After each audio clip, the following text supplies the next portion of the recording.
Praise the Lord. Praise the Lord. Praise the Lord. ಪಿತನಿಗೂ ಸುತನಿಗೂ ಮತ್ತು ಪವಿತ್ರ ಆತ್ಮರಿಗೂ ಮಹಿಮೆಯಾಗಲಿ. ಆದಿಯಲ್ಲಿದ್ದ ಹಾಗೆ ಈಗಲೂ ಯಾವಾಗಲೂ ಸದಾಕಾಲಕ್ಕೂ ಸ್ತೋತ್ರ ಉಂಟಾಗಲಿ. Praise the Lord. ಪ್ರಭು ಯೇಸುವಿನಲ್ಲಿ ನನ್ನ ಪ್ರಿಯ ಸಹೋದರ ಸಹೋದರಿಯರೇ, ದೇವರ ಮಕ್ಕಳೇ, ಪ್ರಭು ಯೇಸು ಕ್ರಿಸ್ತರ ಕೃಪಾಶೀರ್ವಾದವು, ದೇವರ ಪ್ರೀತಿಯು, ಪವಿತ್ರ ಆತ್ಮರ ಅನ್ಯೋನ್ಯತೆಯು ನಮ್ಮೆಲ್ಲರೊಡನೆ ಇರಲಿ. Praise the Lord. Praise the Lord. ಪ್ರಿಯರೇ, ಇಂದು ಪವಿತ್ರಾತ್ಮರ ಮಹೋತ್ಸವ. Wish you happy feast. ಪವಿತ್ರಾತ್ಮರ ಈ ಮಹೋತ್ಸವದ ಪಂಚದಶಮ ಮಹೋತ್ಸವದ ಶುಭಾಶಯಗಳನ್ನು ನಿಮಗೆ ಕೋರುತ್ತೇನೆ.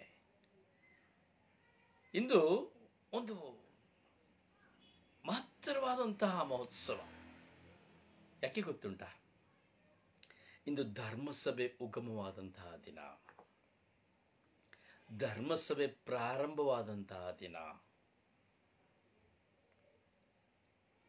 ದೇವರು ಈ ಲೋಕವನ್ನು ಸೃಷ್ಟಿ ಮಾಡಿದರು, ಪವಿತ್ರಾತ್ಮರ ಶಕ್ತಿಯಿಂದಲೇ ಸೃಷ್ಟಿ ಮಾಡಿದರು. ದೇವರು ಇಸ್ರಾಯೇಲರ ನಡುವೆ ಮಹತ್ತರವಾದ ಕಾರ್ಯಗಳನ್ನು ಮಾಡಿದರು, ಪವಿತ್ರಾತ್ಮರ ಸಹಾಯದಿಂದಲೇ ಮಾಡಿದರು. ದೇವರು ಇಸ್ರಾಯೇಲರನ್ನು ಬಿಡುಗಡೆ ಮಾಡಿದರು, ಈಜಿಪ್ಟಿನಿಂದ ಬಿಡುಗಡೆ ಮಾಡಿದರು, ಪವಿತ್ರಾತ್ಮರ ಸಹಾಯದಿಂದಲೇ ಮಾಡಿದರು. ಪೂರ್ವ ಪ್ರವಾದಿಗಳನ್ನ ಈ ಲೋಕದಲ್ಲಿ ಕಳುಹಿಸಿದರು. ಆ ಪೂರ್ವ ಪ್ರವಾದಿಗಳೊಡನೆ ದೇವರು ಪವಿತ್ರಾತ್ಮರನ್ನೇ ಪ್ರದಾನ ಮಾಡಿದ್ದರು. ಹೀಗೆ ಪವಿತ್ರಾತ್ಮರಿಲ್ಲದೆ ಶ್ರೀಗ್ರಂಥ ಬೈಬಲ್ನ ಶ್ರೀಗ್ರಂಥವಿಲ್ಲ. ಪವಿತ್ರಾತ್ಮರಿಲ್ಲದೆ ಬೈಬಲ್ ಗ್ರಂಥವಿಲ್ಲ. ಪ್ರಿಯರೇ, ಪವಿತ್ರ ಆತ್ಮರನ್ನು ಕುರಿತು ನಾವು ಈ ದಿನಗಳಲ್ಲಿ ಒಂದು ವಾರಗಳಿಂದ ನಾವು ಧ್ಯಾನಿಸ್ತಾ ಇದ್ದೇವೆ, ಇನ್ನೂ ಧ್ಯಾನಿಸ್ಲಿಕ್ಕೆ ಹೋಗ್ತೇವೆ. ಯಾಕೆಂದ್ರೆ ಮನುಷ್ಯರಾದ ನಮಗೆ, ವಿಶ್ವಾಸಿಗಳಾದ ನಮಗೆ, ಕ್ರೈಸ್ತರಾದ ನಮಗೆ, ಯಾವ ಸಭೆಯವರಾಗಿರಬಹುದು, ನಮಗೆ ಬೇಕಾಗಿರುವುದು ಜ್ಞಾನ, ಪವಿತ್ರಾತ್ಮ ಜ್ಞಾನ, ಅರಿವು ನಮಗೆ ಬೇಕು. ಈ ಪವಿತ್ರಾತ್ಮರ ಅರಿವು ನಮಗೆ ಬರದೆ ಹೋದರೆ, ಪವಿತ್ರಾತ್ಮರ ಜ್ಞಾನ ನಮಗೆ ಲಭ್ಯವಾಗದೆ ಹೋದರೆ, ನಾವು ನೂತನ ಮನುಷ್ಯರಾಗಲು ಸಾಧ್ಯವಿಲ್ಲ, ಪರಿವರ್ತನೆ ಹೊಂದಲು ಸಾಧ್ಯವಿಲ್ಲ. ನೋಡಿ, ನೂತನ ಮನುಷ್ಯರಾಗಲು ಸಾಧ್ಯವಿಲ್ಲ, ಪರಿವರ್ತನೆ ಹೊಂದಲು ಸಾಧ್ಯವಿಲ್ಲ, ಪವಿತ್ರ ಆತ್ಮ ನಮ್ಮಲ್ಲಿ ಬರದೆ ಹೋದರೆ. ಆದರೆ ಯಾರೂ ಸಹ ಪವಿತ್ರ ಆತ್ಮರನ್ನ ಕುರಿತು ಚಿಂತಿಸುವುದಿಲ್ಲ. ಪವಿತ್ರಾತ್ಮರನ್ನ ಕುರಿತು ಚಿಂತಿಸುವುದು ತುಂಬಾ ತುಂಬಾ ಕಡಿಮೆ. ಎಲ್ಲರೂ ಇವತ್ತು ನಾವೇನ್ ಮಾಡ್ತೇವೆ? ಜಪಸರ ಪ್ರಾರ್ಥನೆ ಮಾಡಿ ಹೋಗ್ತೇವೆ, ಸಾಧಾರಣವಾಗಿ ಬಲಿಪೂಜೆನ ನೋಡಿ ಹೋಗ್ತೇವೆ, ಅಥವಾ ಯಾರಾದರೂ ಶುಭ ಸಂದೇಶಾನುಸಾರವಾಗಿ ಅದನ್ನು ಕೇಳಿ ಹೋಗ್ತೇವೆ. ಪ್ರಿಯರೇ, ಈ ಮೂರು ಕಾರ್ಯಗಳು ಸಂಸ್ಕಾರಗಳು.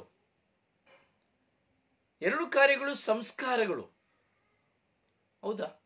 ಇಲ್ಲ, ಒಂದೇ ಕಾರ್ಯ ಸಂಸ್ಕಾರ. ಬಲಿಪೂಜೆ ಮಾತ್ರ ಸಂಸ್ಕಾರ, ಜಪಸರ ಸಂಸ್ಕಾರವಲ್ಲ.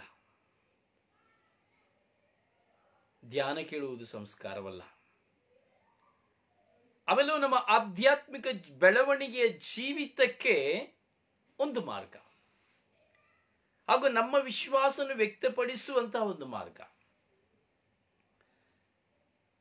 ಜಪಸರ ಮಾಡುವುದು ಸರಿಯಾ ತಪ್ಪ? ಜಪಸರ ಮಾಡುವುದು ತುಂಬಾ ಶಕ್ತವಾದದ್ದು. ಅದರ ಬಗ್ಗೆ ಯಾವ ವಿಧವಾದಂತಹ ಕೊರತೆಯನ್ನು ಹೇಳುವಂತಿಲ್ಲ. ಜಪಸರ ಬಂದು ಸ್ತುತಿಮಾಲೆ. ಜಪಸರ ಸ್ತುತಿಮಾಲೆ, ದೇವರನ್ನ ಸ್ಮರಿಸುವಂಥದ್ದು. ನೋಡಿ, ಜಪಸರ ನಾವು ಹೇಳ್ಬೇಕಾದ್ರೆ, ನಮೋ ಮರಿಯ ದೈವಾನುಗ್ರಹ ಭರಿತಳೆ, ಪ್ರಭು ನಿಮ್ಮೊಡನೆ ಇದ್ದಾರೆ, ಸ್ತ್ರೀಯರಲ್ಲಿ ನೀವು ಧನ್ಯರು, ಮತ್ತು ನಿಮ್ಮ ಉದರದ ಫಲವಾದ ಯೇಸು ಧನ್ಯರು. ಅಂದರೆ ದೇವರನ್ನ ನಾವು, ಯೇಸು ಸ್ವಾಮಿಯನ್ನ ನಾವು ಸ್ಮರಿಸುತ್ತೇವೆ, ಮಾತೆಯನ್ನ ಸ್ಮರಿಸುತ್ತೇವೆ. ಅಂದ್ರೆ ದೇವರ ಸೃಷ್ಟಿ ಕಾರ್ಯದ ಒಂದು ಮಹತ್ವವಾದ ಒಂದು ಘಟನೆಯನ್ನ ನಾವು ಚಿಂತಿಸುತ್ತೇವೆ. ಧನ್ಯರು ಧನ್ಯರು ಧನ್ಯರು ಎಂಬುದಾಗಿ ತಂದೆ ದೇವರು ಮಾತೆ ಮರಿಯಮ್ಮನವರಿಗೆ ಕೊಟ್ಟಂತಹ ಗಾಬ್ರಿಯೇಲ್ ದೂತರ ಸಂದೇಶವನ್ನ ನಾವು ಪದೇ ಪದೇ ಪದೇ ಪದೇ ಪದೇ ಪದೇ ಧ್ಯಾನಿಸುತ್ತೇವೆ. ಈ ಧ್ಯಾನಿಸುವುದರ ಮೂಲಕವಾಗಿ, ವಿಶ್ವಾಸದಿಂದ ನಾವು ಧ್ಯಾನಿಸುವುದರ ಮೂಲಕವಾಗಿ ಪವಿತ್ರಾತ್ಮರನ್ನು ಸಹ ಪಡೆದುಕೊಳ್ಳಲು ಸಾಧ್ಯ. ಯಾಕೆಂದರೆ ಮಾತೆ ಮರಿಯಮ್ಮನವರು ಈ ಒಂದು ಶಬ್ದವನ್ನ, ಈ ಒಂದು ವಾಕ್ಯವನ್ನ ಗಾಬ್ರಿಯೇಲ್ ದೂತರಿಂದ ಪಡೆದರು. ಅದು ದೇವರಿಂದ ಬಂದಂತಹ ವಾಕ್ಯವಾಗಿತ್ತು. ಅದರಿಂದ ಅದೇ ವಾಕ್ಯವನ್ನ ನಾವು ಪದೇ ಪದೇ ಜಪಸರವಾಗಿ ಹೇಳುವಾಗ ನಾವು ಸಹ ದೈವಾನುಗ್ರಹ ಭರಿತರಾಗಿ ಬಾಳಲು ಸಾಧ್ಯ ಎಂಬ ವಿಶ್ವಾಸದ ನಿಮಿತ್ತವಾಗಿ ನಾವು ಜಪಸರ ಪ್ರಾರ್ಥನೆಯನ್ನು ನಾವು ಮಾಡುತ್ತೇವೆ. ಆದರೆ ಜಪಸರ ಪ್ರಾರ್ಥಿಸುವಾಗ ನಮ್ಮ ಪಾಪಗಳು ಕ್ಷಮಿಸಲ್ಪಡುವುದಿಲ್ಲ. ಆದರೆ ಜಪಸರ ಪ್ರಾರ್ಥನೆ ಮೂಲಕವಾಗಿ ಪಾಪಗಳು ಕ್ಷಮಿಸಲ್ಪಡುವುದಿಲ್ಲ. ಹೌದು ನನ್ನ ಸಹೋದರನೇ, ಸಹೋದರಿಯೇ, ಜಪಸರವು ಅತಿ ಅಮೂಲ್ಯವಾದಂತಹ ಒಂದು ಸ್ತುತಿ. ಇಂದು ನಾವು ಈ ಪಂಚದಶಮ ಮಹೋತ್ಸವವನ್ನು ಆಚರಿಸಲು ಕೇಂದ್ರ ಬಿಂದು ತಾಯಿ ಮಾತೆ ಮರಿಯಮ್ಮನವರು. ತಾಯಿ ಮಾತೆ ಮರಿಯಮ್ಮನವರ ಮಧ್ಯಸ್ಥಿಕೆಯಲ್ಲಿ ಶಿಷ್ಯರೆಲ್ಲರೂ ಒಂದುಗೂಡಿ ನಾವು ನೋಡುತ್ತೇವೆ. ಪ್ರೇಷಿತರ ಕಾರ್ಯಕಲಾಪಗಳಲ್ಲಿ 2ನೇ ಅಧ್ಯಾಯದಲ್ಲಿ 1ನೇ ವಾಕ್ಯದಲ್ಲಿ ಪವಿತ್ರಾತ್ಮರ ಆಗಮನದ ಆ ಸಂದರ್ಭದಲ್ಲಿ ಅಲ್ಲಿ ಸ್ಥಾನವನ್ನು ಪಡೆದುಕೊಂಡಿದ್ದವರು ಮಾತೆ ಮರಿಯಮ್ಮನವರು. ಏಕೆಂದರೆ ಮಾತೆ ಮರಿಯಮ್ಮನವರು ಮೊಟ್ಟ ಮೊದಲಿಗೆ ಮಾತೆ ಮರಿಯಮ್ಮನವರನ್ನ ಪವಿತ್ರಾತ್ಮರು ಅನುಭವಿಸಿದರು. ಮೊಟ್ಟ ಮೊದಲಿಗೆ ಮಾತೆ ಮರಿಯಮ್ಮನವರು ಪವಿತ್ರಾತ್ಮರನ್ನ ಅನುಭವಿಸಿದರು. ಬೈಬಲ್ನ ಶ್ರೀಪುಟದಲ್ಲಿ ಹೊಸ ಒಡಂಬಡಿಕೆಯನ್ನು ನಾವು ಧ್ಯಾನಿಸುವಾಗ ಪ್ರಭು ಯೇಸು ಸ್ವಾಮಿ ದೇವರಾಗಿದ್ದರು. Is god, ಆದಿಯು ಅಂತ್ಯವಾದವರು. ಆದರೆ ಮನುಷ್ಯರಾಗಿ ಈ ಲೋಕದಲ್ಲಿ ಹುಟ್ಟಿದ ಮೇಲೆ ಯೇಸು ಸ್ವಾಮಿ ಮಾತೆ ಮರಿಯಮ್ಮನವರ ಮೂಲಕವಾಗಿ ಪವಿತ್ರಾತ್ಮರನ್ನ ಅನುಭವಿಸಿದರು.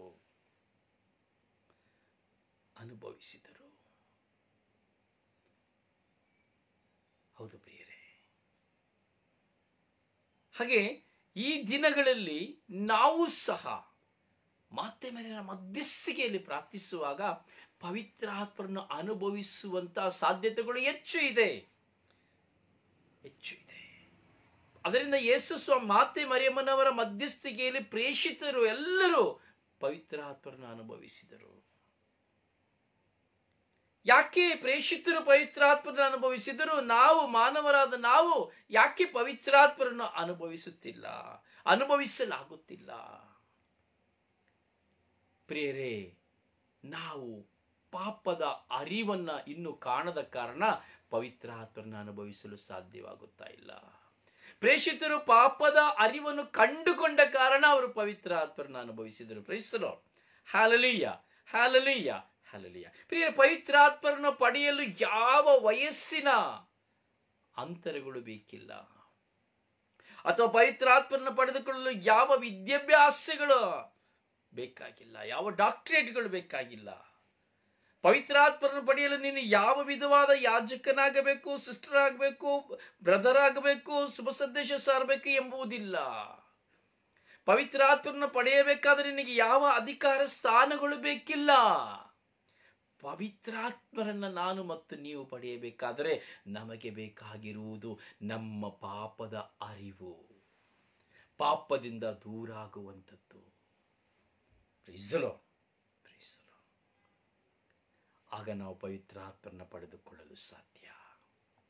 ಪ್ರಿಯರೇ, ಈ ದಿನ ಶುಭ ಸಂದೇಶವನ್ನು ನಾವು ತೀಕ್ಷ್ಣವಾಗಿ ಧ್ಯಾನಿಸುವಾಗ ಪ್ರಭು ಯೇಸು ಪುನರುತ್ಥಾನವಾಗುತ್ತಾರೆ. ಹೌದಲ್ಲ, ಪ್ರಭು ಯೇಸು ಪುನರುತ್ಥಾನರಾಗುತ್ತಾರೆ. ನಾವು ಯೋಹಾನನ ಶುಭ ಸಂದೇಶದಲ್ಲಿ ನಾವು ಧ್ಯಾನಿಸಬೇಕಾದರೆ 20ನೇ ಅಧ್ಯಾಯದಲ್ಲಿ 23ನೇ ವಾಕ್ಯವನ್ನು ಧ್ಯಾನಿಸಬೇಕು.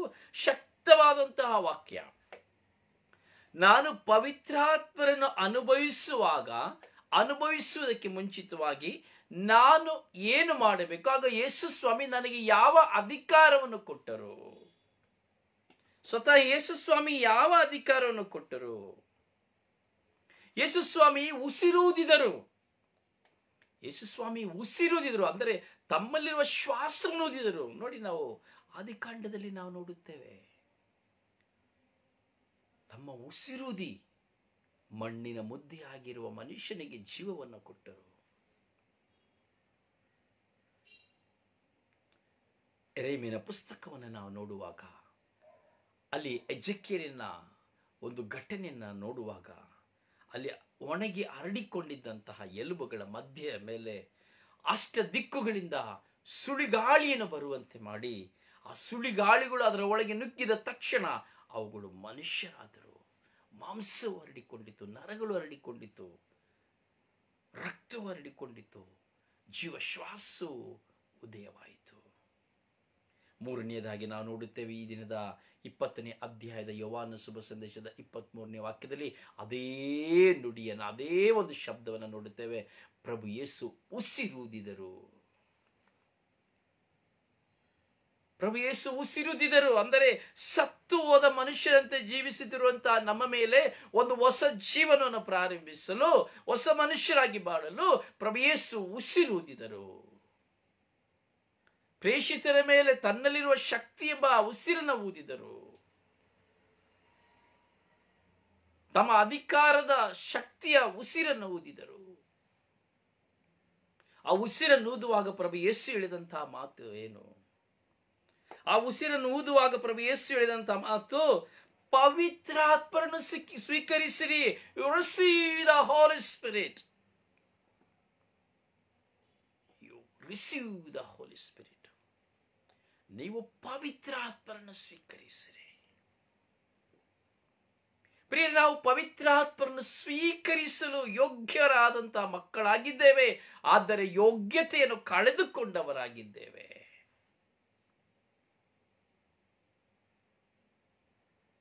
ಯೋಗ್ಯತೆಯನ್ನು ಕಳೆದುಕೊಂಡವರಾಗಿದ್ದೇವೆ. ನಮ್ಮ ಮನಸ್ಸಿನಲ್ಲಿ, ನಮ್ಮ ಜೀವಿತದಲ್ಲಿ, ನಾವು ವಾಸ ಮಾಡುವ ಸ್ಥಳಗಳಲ್ಲಿ, ನೆರೆಹೊರೆಯವರಲ್ಲಿ, ಕುಟುಂಬದಲ್ಲಿ ನಾವು ಎಲ್ಲಿಯೂ ನೋಡಿ ಯೇಸುಸ್ವಾಮಿ ಹೇಳುವಂತ ಮಾತು, ಈ ದಿನ ಹೇಳುವಂತ ಮಾತು, ಯಾರ ಪಾಪಗಳನ್ನು ನೀವು ಕ್ಷಮಿಸುತ್ತೀರೋ ಅವರಿಗೆ ಅವರ ಪಾಪಗಳು ಕ್ಷಮಿಸಲಾಗುವುದು. ಯಾರ ಪಾಪಗಳನ್ನ ನೀವು ಕ್ಷಮಿಸುತ್ತೀರೋ ಅವರಿಗೆ ಅವರ ಪಾಪಗಳು ಕ್ಷಮಿಸಲಾಗುವುದು. ನಾನು ಒಬ್ಬರನ್ನು ಕ್ಷಮಿಸಿದರೆ ಅವರ ಪಾಪ ಕ್ಷಮಿಸಲ್ಪಡುತ್ತದೆ. ನೋಡಿ, ಕರೆಕ್ಟಾಗಿ ಅರ್ಥ ಮಾಡ್ಕೊಳ್ಳಿ.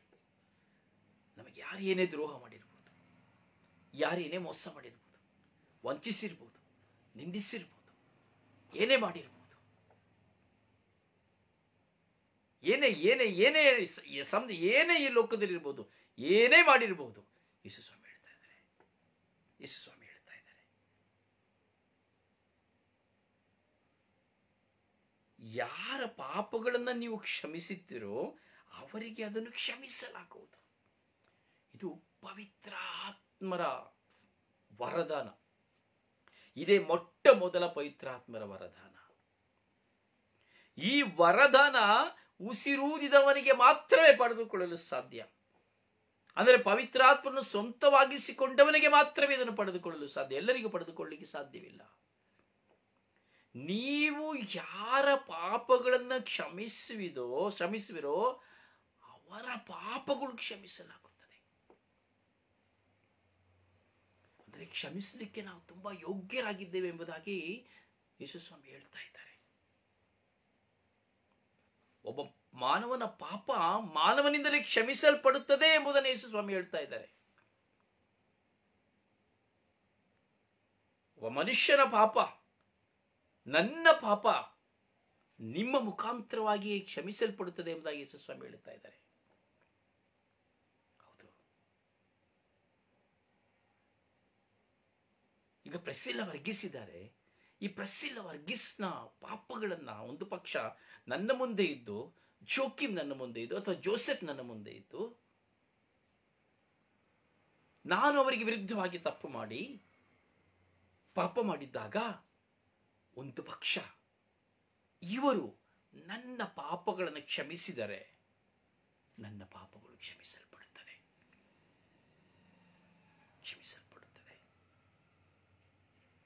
ಯೇಸುಸ್ವಾಮಿ ಹೇಳ್ತಾ ಇದ್ದಾರೆ. ಅಂದರೆ ಆ ಕ್ಷಮಿಸುವ ವರದಾನ ನಿಮಗಿದೆ. ಪ್ರಿಸ್ಸಿಲ್ಲಾ ಪೀಟರ್ ಇದ್ದಾರೆ, ಆಕೆಯು ನನ್ನ ಪಾಪಗಳನ್ನು ಕ್ಷಮಿಸುತ್ತಾಳೆ ಎಂಬುದಾದರೆ ನನ್ನ ಪಾಪವು ಕ್ಷಮಿಸಲ್ಪಡುತ್ತದೆ.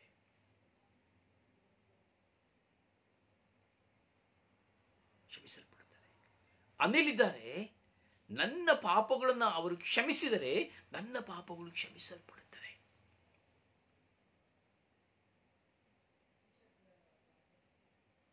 ಜೂಲಿಯನ ಇದ್ದಾರೆ, ನನ್ನ ಪಾಪಗಳನ್ನು ಕ್ಷಮಿಸಿದರೆ ನನ್ನ ಪಾಪಗಳು ಕ್ಷಮಿಸಲ್ಪಡುತ್ತದೆ. ಜಾನ್ ಇದ್ದಾರೆ, ಸಿಲ್ವೆಸ್ಟಿನ್ ಇದ್ದಾರೆ, ಮೇರಿ ಇದ್ದಾಳೆ, ಮರಿಯಾ ಇದ್ದಾಳೆ. ನನ್ನ ಮುಂದೆ ಯಾರೇ ವ್ಯಕ್ತಿಗಳಿದ್ದಾರೆ, ಅವರನ್ನು ನಾನು ನೋಯಿಸಿರಬಹುದು, ವೇದನೆಗೊಳಪಡಿಸಿರಬಹುದು, ದುಃಖಿಸಿರಬಹುದು, ಹಿಂಸಿಸಿರಬಹುದು, ದ್ರೋಹ ಮಾಡಿರಬಹುದು. ಅವರು ನನ್ನ ಪಾಪಗಳನ್ನು ಕ್ಷಮಿಸುವಾಗ ನನ್ನ ಪಾಪಗಳು ಕ್ಷಮಿಸಲ್ಪಡುತ್ತದೆ. ಅಲ್ಲಿ ನೀವು ದೇವರಾಗುತ್ತೀರಿ. ಅದೈವಿಕ ಸ್ವಭಾವ ನಿಮ್ಮದು ಮತ್ತು ನನ್ನದಲ್ಲಿ ಆಗ್ತದೆ. ಹಾಗೆ ನನ್ನ ಮುಂದೆ ಯಾರು ಎಂಥ ವಿಧವಾದ ಪಾಪವನ್ನು ಮಾಡಿದರೂ ನಾನು ಕ್ಷಮಿಸಿದರೆ ಅವರ ಪಾಪಗಳು, ನಿಮ್ಮ ಪಾಪಗಳು ಕ್ಷಮಿಸಲ್ಪಡುತ್ತದೆ. ಪ್ರೀಸ್ ಲಾರ್ಡ್, ಪ್ರೀಸ್ ಲಾರ್ಡ್, ಪ್ರೀಸ್ ಲಾರ್ಡ್. ಅರ್ಥ ಆಗ್ತಾ ಇದೆ ನಿಮಗೆ ಹೇಳುವಂತ ಪದ? ಎಷ್ಟು ಸುಂದರವಾಗಿ ಪ್ರಭು ಯೇಸು ಹೇಳುತ್ತಾ ಇದ್ದಾರೆ ನೋಡಿ, ಉಸಿರುದಿ ಹೇಳುತ್ತಾ ಇರುವಂತಹ ಪದ. ಯೇಸು ಸ್ವಾಮಿ, ನೀನು ಡಯಾನಾ ಲೂಯಿಸ್, ನೀನು ನಿನ್ನ ನೆರೆಯವರ, ನಿನ್ನ ಕುಟುಂಬಸ್ಥರ, ನಿನ್ನ ಮುಂದೆ ಇರುವಂತ, ನಿನ್ನನ್ನು ಪ್ರೀತಿಸಿ, ನಿನ್ನನ್ನು ನೋಯಿಸಿ, ನಿನ್ನನ್ನು ವೇದನೆಗೊಳಪಡಿಸಿ, ನಿನ್ನನ್ನು ಅವಮಾನಿಸಿ, ನಿನಗೆ ನಂಬಿಕೆ ದ್ರೋಹ ಮಾಡಿದಂತ ವ್ಯಕ್ತಿಯನ್ನು ನೀನು ಕ್ಷಮಿಸಿದರೆ ಅವರ ಪಾಪಗಳು ಕ್ಷಮಿಸಲ್ಪಡುತ್ತದೆ.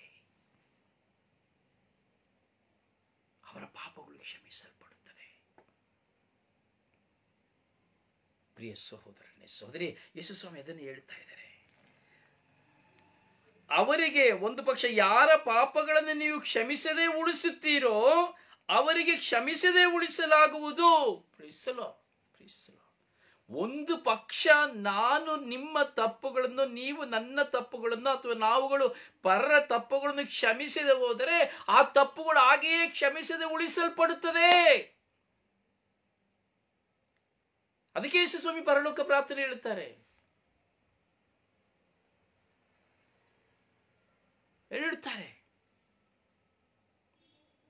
ನಾನು ತಪ್ಪುಗಳನ್ನು ಕ್ಷಮಿಸಿದಂತೆ ನನ್ನ ತಪ್ಪುಗಳನ್ನು ಕ್ಷಮಿಸಿರಿ.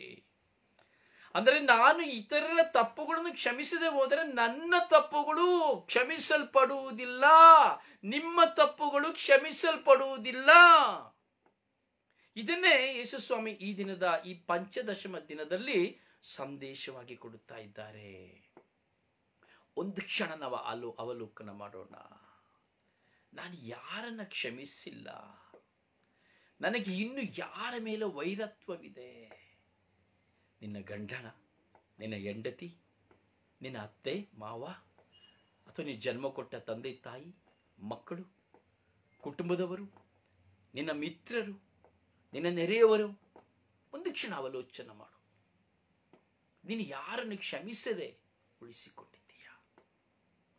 ಯಾರನ್ನು ಕ್ಷಮಿಸಲು ಸಾಧ್ಯವಾಗದೆ ನಿನಗಿದೆ?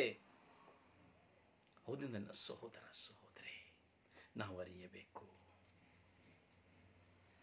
ಪವಿತ್ರಾತ್ಮರ ವರದಾನಗಳನ್ನು ನನ್ನನ್ನು ಅರಿಯಬೇಕು. ಅದರಲ್ಲಿ ಶ್ರೇಷ್ಠವಾದ ವರವನ್ನು ನಾನು ಅರಿಯಬೇಕು. ಗುಣಪಡಿಸುವ ವರವನ್ನೆಲ್ಲ ನಾನು ಅರಿಯಬೇಕಾಗಿರುವುದು, ದೆವ್ವ ಬಿಡಿಸುವ ವರವನ್ನೆಲ್ಲ ನಾನು ಅರಿಯಬೇಕಾಗಿರುವುದು, ರೋಗ ಸೌಖ್ಯಪಡಿಸುವ ವರವನ್ನೆಲ್ಲ ನಾನು ಅರಿಯಬೇಕಾಗಿರುವುದು. ಅದಕ್ಕಿಂತ ಶ್ರೇಷ್ಠ, ಶ್ರೇಷ್ಠದಲ್ಲಿ ಶ್ರೇಷ್ಠ, ನಾನು ಇತರರ ಪಾಪಗಳನ್ನ, ತಪ್ಪುಗಳನ್ನ ಕ್ಷಮಿಸುವಂತ ವರವನ್ನ ನಾನು ಅರಿಯಬೇಕು. Praise Lord, praise Lord, praise Lord. ಯೋಚಿಸು ನನ್ನ ಸಹೋದರ ಸಹೋದರಿ.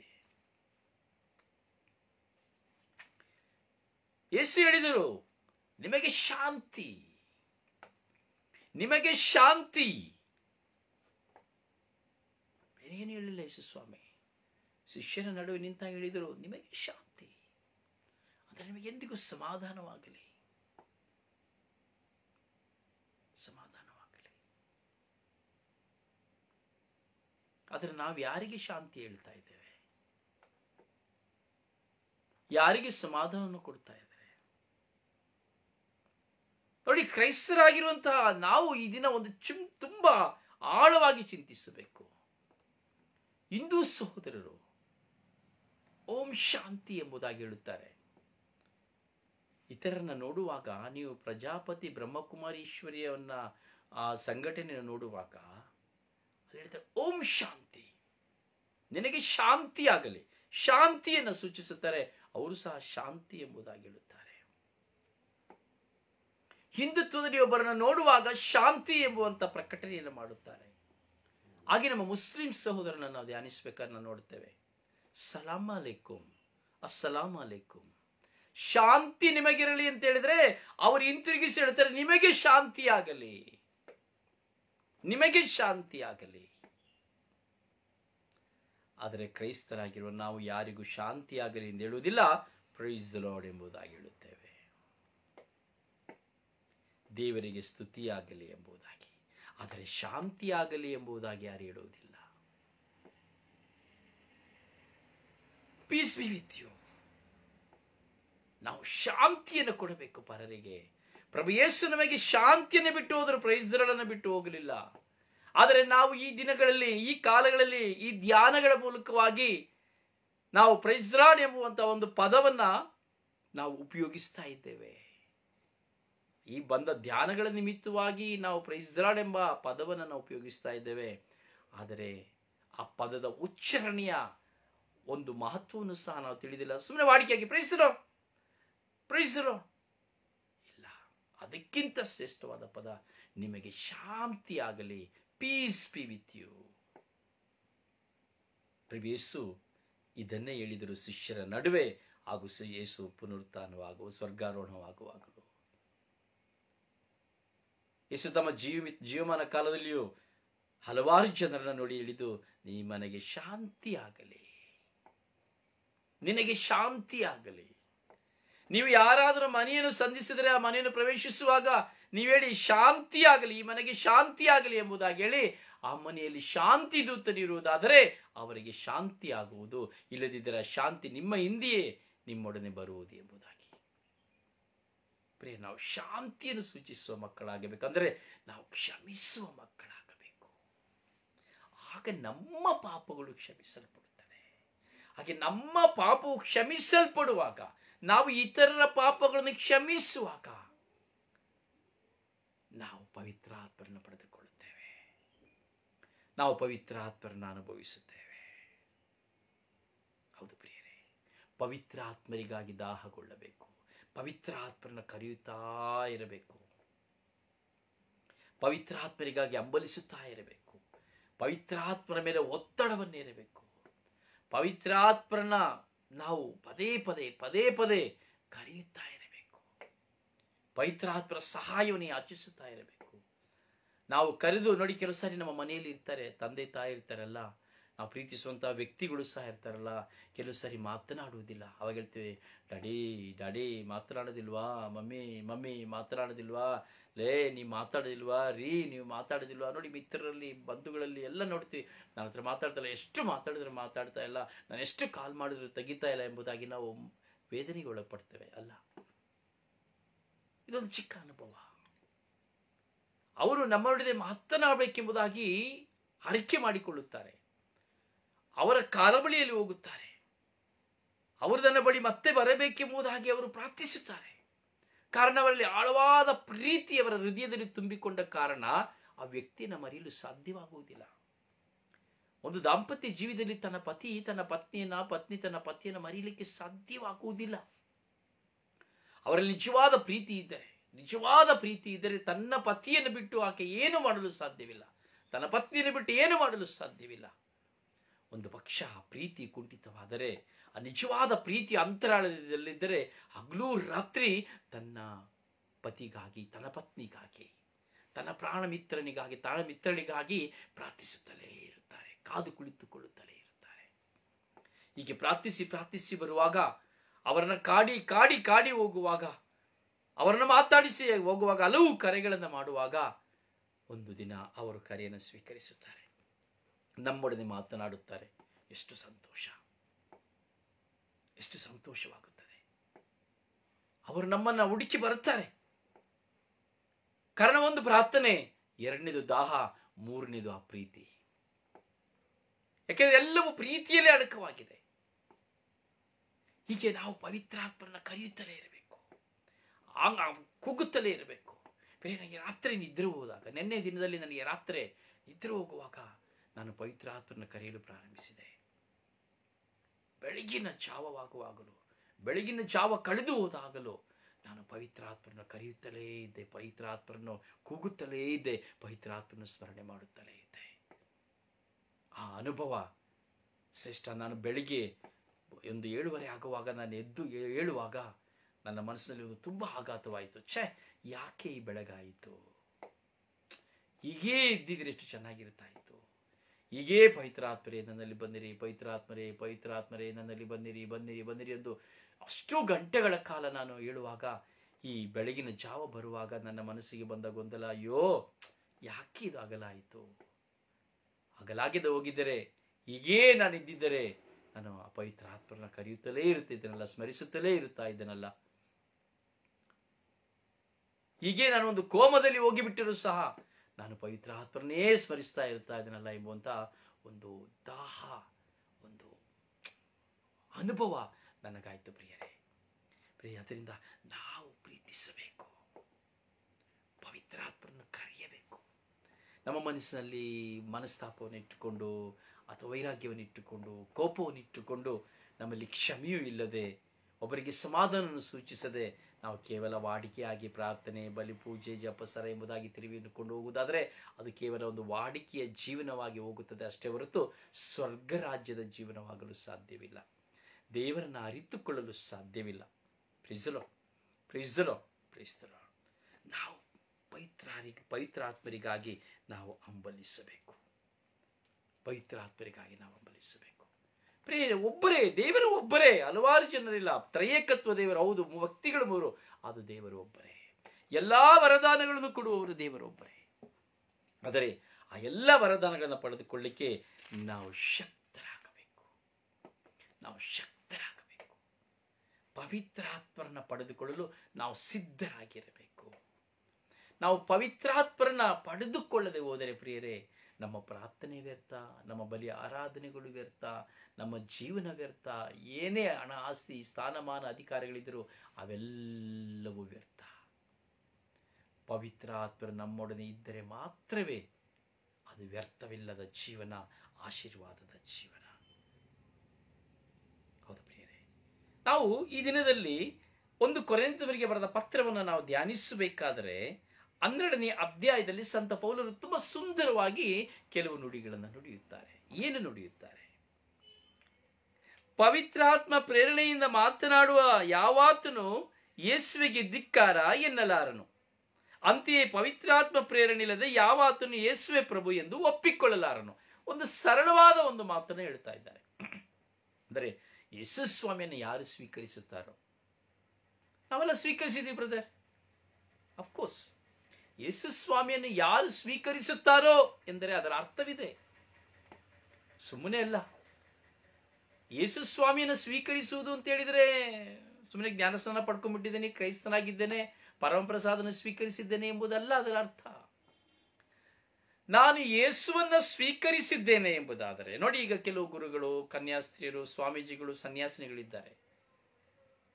ಅವರು ಆ ಒಂದು ಸನ್ಯಾಸಿ ಸ್ಥಾನವನ್ನು ಸ್ವೀಕರಿಸುತ್ತಾರೆ, ಹೌದಲ್ಲ? ಮಠಾಧೀಶ್ವರಿ ಇವರೆಲ್ಲರೂ ಯಾಜಕ ದೀಕ್ಷೆಯನ್ನು ಸ್ವೀಕರಿಸುತ್ತಾರೆ, ಹೌದಲ್ಲ? ಆರ್ಡಿನೇಷನ್ ಎಂಬುದಾಗಿ ಹೇಳುತ್ತೇವೆ. ಹೀಗೆ ಯೇಸುವನ್ನು ಸ್ವೀಕರಿಸುವಂತ ಒಂದು ಸಂಕೇತ ಅದು. ಅವರು ತಮ್ಮ ಆ ಒಂದು ಸಭೆಯಲ್ಲಿ ಆ ಸಭೆಯ ವ್ಯಕ್ತಿಗಳು ಎಂದು ಹೇಳಿಕೊಳ್ಳುವ ಒಂದು ಸಂಕೇತ. ಆದರೆ ನಿಜವಾದ ಒಂದು ಸಂಕೇತ, ಯೇಸುವನ್ನು ಯಾರು ಸ್ವೀಕರಿಸುತ್ತಾರೋ ಅಂದರೆ ಯೇಸು ಎಂದು ಹೇಳುವವನಲ್ಲ, ಜ್ಞಾನಸ್ನಾನ ಸ್ವೀಕರಿಸಿದವನು ಎಂಬುದಾಗಿ ಅಲ್ಲ, ನಾನು ತತ್ವಜ್ಞಾನಿ ಎಂದು ಹೇಳುವವನಲ್ಲ, ನನಗೆ ಬೈಬಲ್ ಗೊತ್ತಿದೆ ಎಂದು ಹೇಳುವವನಲ್ಲ. ಯೇಸುವನ್ನ ಸ್ವೀಕರಿಸಿದವನು ಎಂದರೆ,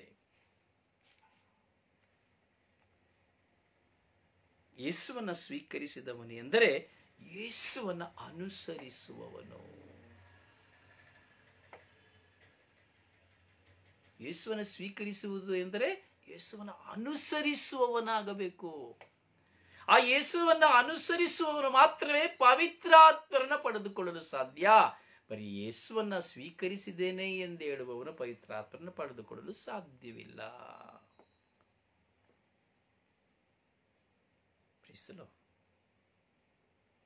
ಅವನು ಯೇಸುವಿಗೆ ಧಿಕ್ಕಾರ ಎನ್ನಲಾರನು.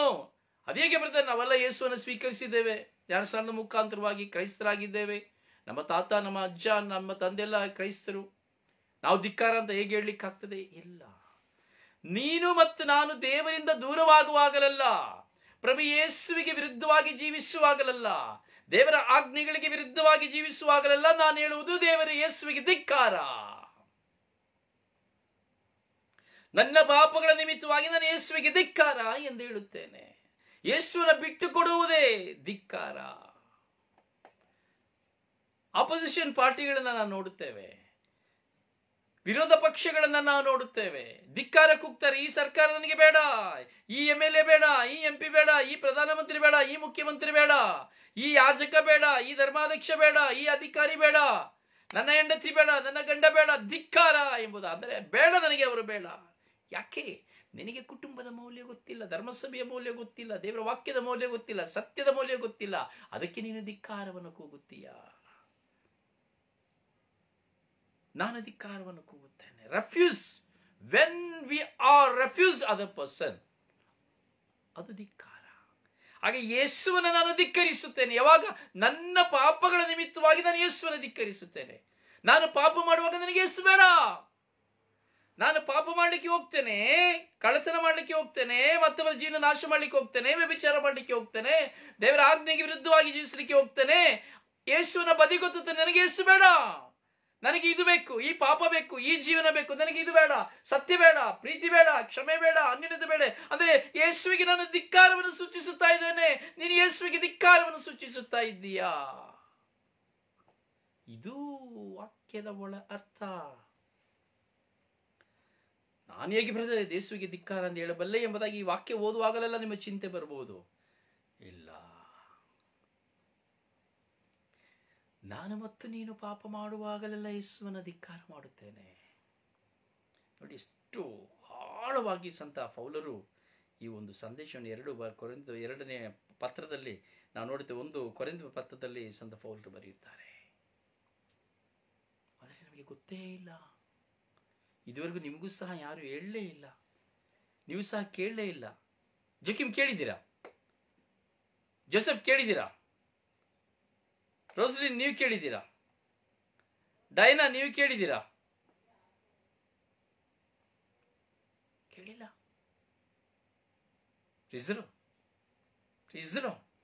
ಕೇಳಿಲ್ಲ. ನಾವು ಕೇಳಿಕೆ ನಮ್ಮ ಕಿವಿಗಳು ತೆರೆಯಲ್ಪಡಲಿಲ್ಲ. ಕೇಳಿದ್ರೆ ಪವಿತ್ರಾತ್ಮರು ಖಂಡಿತವಾಗಿ ನಮಗೆ ಕಲಿಸಿಕೊಡ್ತಾ ಇದ್ರು. ನೋಡಿ, ಇವತ್ತು ನಾನು ಬೆಳಗಿನ ಜಾವದೆಲ್ಲ ಪವಿತ್ರಾತ್ಮರಿಗಾಗಿ ದಾಹಗೊಂಡ ಕಾರಣ ಪವಿತ್ರಾತ್ಮನಿಗೆ ಈ ಸತ್ಯವನ್ನ ನನಗೆ ತಿಳಿಯಪಡಿಸಿಕೊಡ್ತಾ ಇದ್ದಾರೆ. ನಾವು ಯೇಸುವಿಗೆ ಧಿಕ್ಕಾರ ಹೇಳ್ತಾ ಇದ್ದೇವೆ. ಒಂದು ಸುಳ್ಳು ಹೇಳಬೇಕಾದ್ರೆ ನಾನು ಹೇಳೋದು ಯೇಸುವಿಗೆ ಧಿಕ್ಕಾರ, ನಾನು ಬಹಿಷ್ಕರಿಸುತ್ತೇನೆ. ನಾನು ಸುಳ್ಳು ಹೇಳಬಾರ್ದು. ಯಾಕೆ ಹೇಳಬಾರ್ದು? ನಾನು ಸುಳ್ಳು ಹೇಳ್ತೇನೆ. ಇಲ್ಲ, ನಿನ್ನ ಮನಸ್ಸು, ನೀನ್ ತಪ್ಪು, ಸುಳ್ಳು ಹೇಳೋದು ತಪ್ಪು. ಇಲ್ಲ, ನಾನು ಸುಳ್ಳು ಹೇಳ್ಬೇಕಾಗಿದೆ, ಏನು ಮಾಡೋಕ್ಕಾಗಲ್ಲ. ಅಂದ್ರೆ ಯೇಸುವಿಗೆ ಧಿಕ್ಕಾರ. ನಾನು ಯೇಸುವನ್ನು ರಿಜೆಕ್ಟ್ ಮಾಡ್ತಾ ಇದ್ದೇನೆ.